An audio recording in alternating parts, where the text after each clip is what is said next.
to the Beer Channel. I'm John Starodemski, and I have in front of me a bottle of Lazy Magnolia Southern Pecan Ale. This is a beer that was actually the first beer that I ever tried that was brewed in the state of Mississippi. And there's a good reason for that. That's because this is the first brewery to open in Mississippi since Prohibition. There aren't a lot of microbreweries in Mississippi, of course. This is the only one that I happen to know of. They're not too far from Biloxi, sort of in between Biloxi and New Orleans, Louisiana. Pretty interesting little story. They kind of do things their own way, and they make some pretty darn good beers. This is one of the few pecan ales that are out there. It's a beer that's actually brewed with ground pecans added to the malt grist. It actually is an adjunct to the malt that's used to make the beer. And you know, people think about things you can do with beer and things you can make beer with. Pecans doesn't always come to mind. I know Abita from nearby Louisiana. They also make a pecan harvest ale, which is pretty good. But in my opinion, it doesn't. The pecan flavor doesn't always come through so much as it should in that beer. You can brew beer with lots of different things. Pecans, being one of them.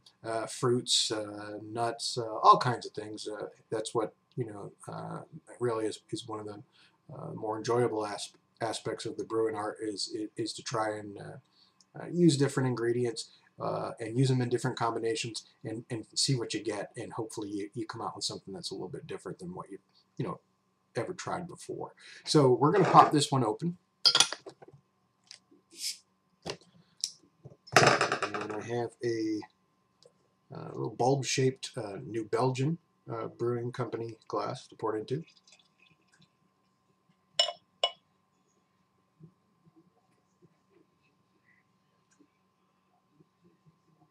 And you got a nice mahogany brownish color.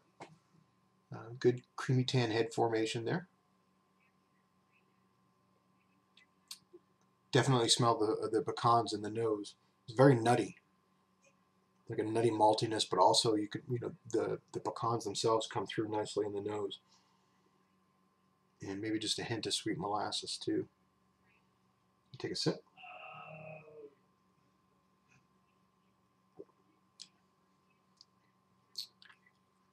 That sweet maltiness definitely comes through. The sort of molasses type flavor there. Some toasty nut pecan flavor comes through a little bit after that.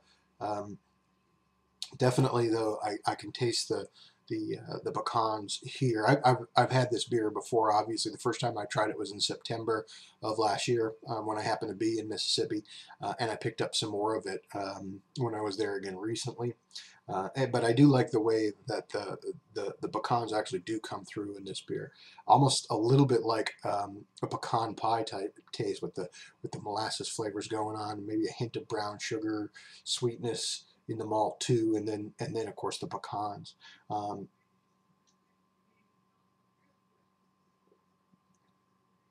The beer is just a little, just a touch of grassy hops in the finish. Light bitterness, not really an extensive one, but it's enough to balance this beer out and keep it from being cloying and too sweet. Maybe just a little chocolate in here too. Yeah, just a light hint of that from the dark malts. So this is a beer that I really enjoy. It's very unique. It's pretty hard to find. I've never seen it. I've heard they're starting to come to Georgia now. The local Taco Max have advertised it on draft, but it seems to go really, really quick. If you come across it, it's about $8 a 6-pack. That's what I paid down there. It's only about 4.25% by alcohol too, so it's a good session beer.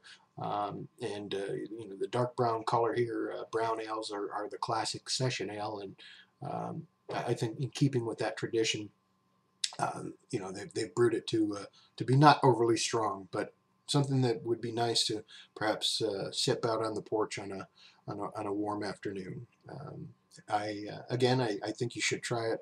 I would rate it very highly for 4.5 stars, probably 4.5. It's that good. I hope that if you see it, you will try it, and if you like it, or if you don't, just drop me an email and tell me what you think. Brewguru@brewguru.com. Cheers.